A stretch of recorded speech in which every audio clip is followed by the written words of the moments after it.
Hello guys, তো তোমাদের জন্য নতুন একটা রেসিপি নিয়ে চলে এসেছি। তো দেখতে থাকো, কেউ স্কিপ করো না। আজকে অনেকদিন পর রান্না করলাম। তো এই যে আমি পেঁয়াজটাকে ভেজে নিচ্ছি, মাংসটা ম্যারিনেট করে রেখেছি, আলুটাও ভাজা আমার কমপ্লিট। তো তাড়াতাড়ি কষিয়ে নিলাম। কষানোর কালারটা কেমন লাগছে তোমরা একটু তোমরা কমেন্টে জানাবে। তো এই যে মাংসটা আমি এখন দিয়ে দেব, একটু কষিয়ে নেব। কষানোর পর এই কালারটা এরকম এসছে। তো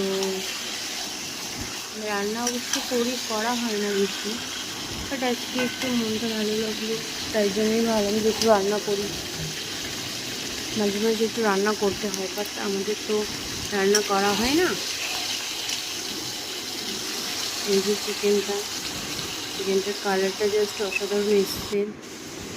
অবশ্য রান্না করা হয় না, কিন্তু রান্না তোমরা দেখলে বুঝবে যে রান্নাটা খুব সুন্দরই হয়েছিল।